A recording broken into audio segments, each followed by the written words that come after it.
Oh, good morning mga kalapatids. Ito yung umuwi ko ng ng 480 kilometer. Ayan, oh.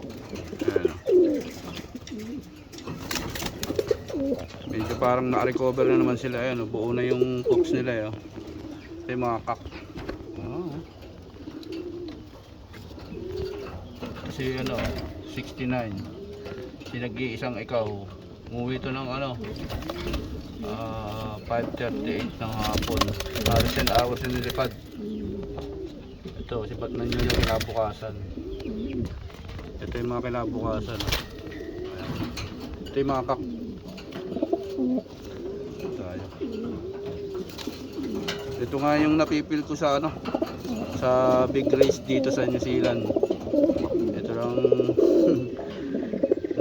nakikita-kitaan ko na tatawid na ilog. Ayan na mga kalapatids. Ayan na yung pops nila. Yung mga hen niya nandun sa flyers loop. Hindi ko na sila sinama. Hiwalay ko na. Ano nga ito? Isang linggo nang hindi nakakalipad. Nakakulong lang. Ano? Nakakulong lang sila. Mamaya tingnan natin yung mga hen. Yun lang mga kalapatids. Good luck. Ay, good luck ka pala sa may mga nag-race ngayon ng araw ngayon, yung Sabado. Good luck sa inyo mga kalapatids.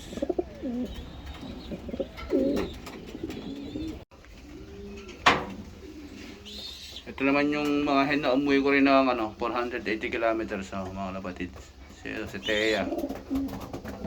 Tsaka ito si Ola. Tsaka si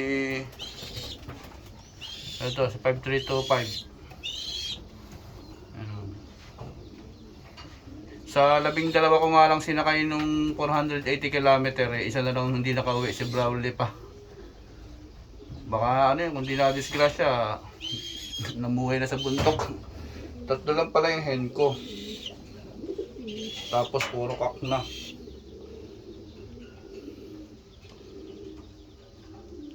Walong kak, tatlong hen. Ayan. Tapos ito na yung mga YB ko. Nalulungkot yata. Ayan yung mga YB Ito yung mga YB. Ito, kamukha ni ni Batman Jr. Pero hindi niya anak yan. Anak niya ng lola niya. At ito nga pala, napisahan na rin yung yung anak ni Batman Jr. na pinayaya ko rito. Ayan ang ganda. Yan nga lang ang binuhay kong anak yung kay Batman Jr. Sana color siya. Pinayaya ko rito sa tatay ni Batman sa Batman Jr. Senior. Pinayaya ko rito. Kasi nga. Ayan. Ito mga ipa na lang. Ito na rin panlaro ko sa next week. Ng 500 km. Hindi ko na race. Ayan Ayan si Brown. Ayan. Meron pa. Bilang mga kalapatids. Salamat.